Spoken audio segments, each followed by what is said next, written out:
दोस्तों नमस्कार। मैं श्यामनाथ यादव अम्बेडकरवादी।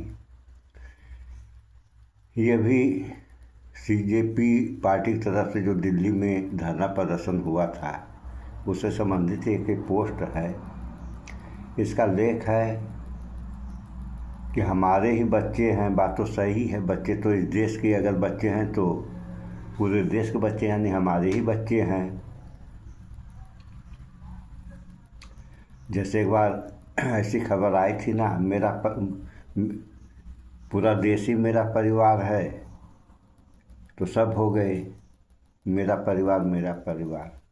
उसी तरह से देश का भविष्य है वो, ये संसद उन्हीं का है। बात सही है, जनता का संसद है। वह भविष्य है आने वाले कल के, किसी की जागीर नहीं है। यानी ये संसद उन्हीं का है, किसी की जागीर नहीं है। बात तो सही है, बिल्कुल उनकी समस्या वाजिब है। राहुल गांधी लंबे समय से ये मांग उठा रहे हैं। प्रियंका गांधी सांसद, ये प्रियंका गांधी सांसद का कहना है। तो ज़रा पोस्ट भी देख लें आप लोग, तो जो कि हो रहा है देखिए पोस्ट। अभी दो चार पोस्ट और दिखाएंगे, थोड़ा सा समाचार भी आप लोगों को दिखाएंगे। दूसरा देखिए भारत के इतिहास का सबसे बड़ा मार्च होने जा रहा है। पिछले 10-12 सालों से इस देश में लोकतंत्र को खत्म करने की कोशिशें की जा रही हैं। बात तो सही है, लोकतंत्र खत्म करने की कोशिश की जा रही है। अगर लोकतंत्र खत्म हुआ तो आप लोग मान लीजिए कि देश भी खत्म ही है। जंतर मंतर पर 1 महीने तक बैठकर आप लोगों ने लोकतंत्र को फिर से जिंदा किया है। अभिजीत दीपके सीजेपी संस्थापक, ये भी देखिए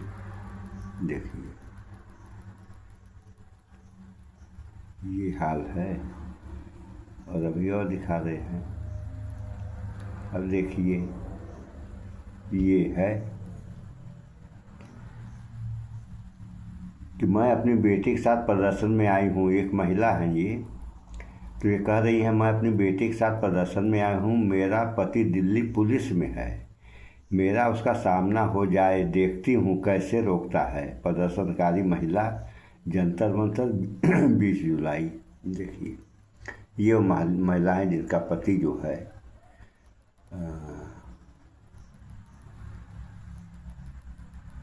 दिल्ली पुलिस में है, और दिल्ली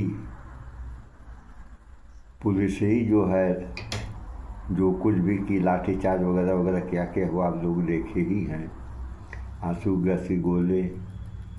और ये देखिए राजा प्रजा का फर्क, कहाँ राजा कहाँ प्रजा। देखिए राजा खुशहाल नजर आ रहा है और प्रजा जो है लाठियों से पीटी जा रही है। देख लीजिए आप लोग।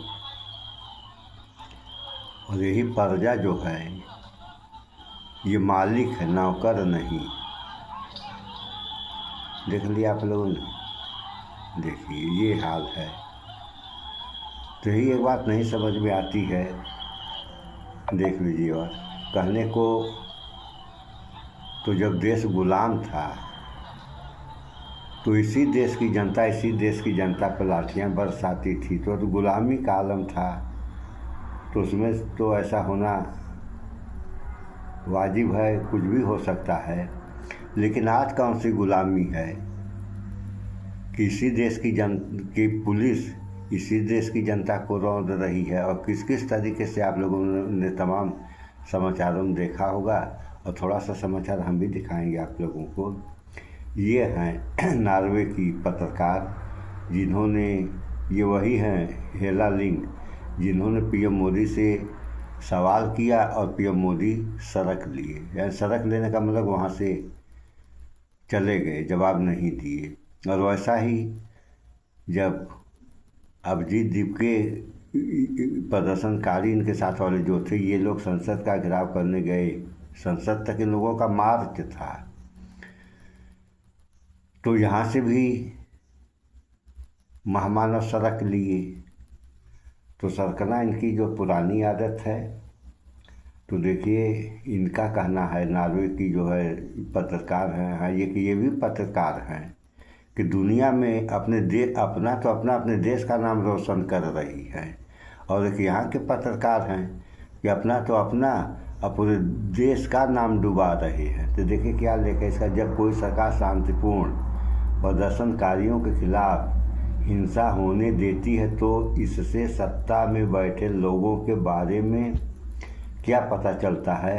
हेला लिंग, नॉर्वे पत्रकार, देखिए ये कह रही हैं।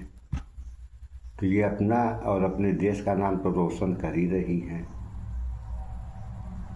और थोड़ा सा एक और दिखाते हैं। ये देखिए कि कांग्रेस जनता पार्टी के 20 जुलाई के चलो संसद मार्च में पुलिस की सख्ती पर कई तरह के सवाल उठ रहे हैं। कई अंतर्राष्ट्रीय दुनिया में जो है बेइज्जती हो रही है, लेकिन फिर यहाँ लोगों के ऊपर कोई फर्क पड़ने वाला नहीं। देखिए, अंतर्राष्ट्रीय मानवाधिकार समूह ने भी सवाल उठाए हैं। ये तस्वीरें जिनसे दिल्ली पुलिस की कार्रवाई पर देश विदेश में उठ रहे हैं सवाल। देखिए, तो देश क्या आज की स्थिति आप लोग जान ही रहे हैं। पूरी दुनिया एक दूसरे से जुड़ गई है,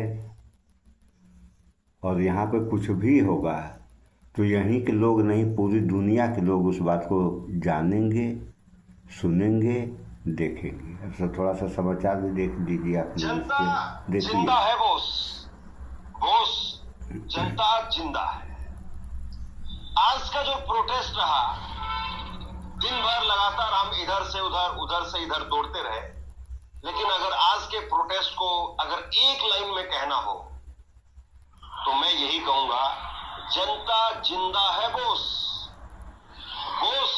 जनता जिंदा है। बोस यानी मालिक, तो मालिक जनता ही है और मालिक जनता जिंदा है। इसको आप समझ गए होंगे। जिस जनता के बारे में कहा जा रहा था कि लोग भूल गए हैं, प्रोटेस्ट का मतलब वही या तो पगड़ी वाले आएंगे, गांव देहात से लोग आएंगे, किसान आएंगे तो प्रोटेस्ट होगा, या फिर शाहीन बाग को भी एक प्रोटेस्ट का नाम दिया गया कि दाढ़ी टोपी वाले आएंगे, बुर्के वाले आएंगे तो प्रोटेस्ट होगा। लेकिन आज जो प्रोटेस्ट था, जिस तरीके का प्रोटेस्ट था, उसका ना चेहरा, न रंग, न जात, उम्र में जो है वो कहा जा सकता है कि आज के प्रोटेस्ट में तकरीबन 90% से ज्यादा की जो आबादी थी, या 95% की जो आबादी थी, वो बिलो 30, बिलो 25, बिलो 20, वो वाली तादाद थी, वो वाली आबादी थी। ये जो एक धारणा बन गई थी कि नहीं, सरकार के खिलाफ अब कोई सड़क पर नहीं उतर सकता है, आज बोस वो धारणा चेंज होती हुई नजर आई। ये बोस कौन है और ये बोस किसको समझना जरूरी है, ये सवाल मैं आपके लिए छोड़ करके जा रहा हूं, आप लोग बताइएगा। लेकिन ये बिल्कुल साफ तौर पर दिखाई दिया कि 28 दिनों तक जो प्रोटेस्ट चल रहा था, उस प्रोटेस्ट में एक पूछा जाता था कि भाई यूट्यूबर ज्यादा है, पत्रकार ज्यादा है, पुलिस फोर्स ज्यादा है, लोग नहीं है। लेकिन आज सड़कों पर लोग ही लोग थे, इतने लोग थे कि पुलिस बेबस से दिखाई दे रही। जनता समझे आप लोगों ने, जनता जिंदा है। तो ये सब हाल है इस देश का। और कहने का तो जो है मतलब कहते ही हम लोग कि अंग्रेज़ों का गुलाम ये देश था, तो बात सही है। तो गुलामी में जो अंग्रेज़ों ने चाहा सो हुआ। और आज कौन सी गुलामी है कि जो मरवा रहे हैं या जो मार रहे हैं, जो पीट रही है पुलिस, ये अपने मन से तो पीट नहीं रही है, किसी के कहने पे पीट रही है। तो जो कह रहे हैं उनसे अगर इस देश से नहीं लेना देना, वो अपने को इस देश के नागरिक नहीं समझ रहे हैं, तो जो पीट रहे हैं, पुलिस तो इस देश की नागरिक है। अभी वो औरत का लेख आप लोगों ने देख लिया कि मेरा पति दिल्ली पुलिस में है। तो जब इसी देश के नागरिक इसी देश की जनता पर लाठियां बरसाएंगे, तो इस देश और इस देश की जनता का क्या होगा, इन सब बातों पर विचार करें। आप लोग भाईचारा बना के रहें। सो इस वीडियो में इतना ही। स्वच्छता अपनाएं, शुद्ध खाएं, स्वस्थ रहें, शिक्षित बने। जय विज्ञान, जय संविधान। नमस्कार।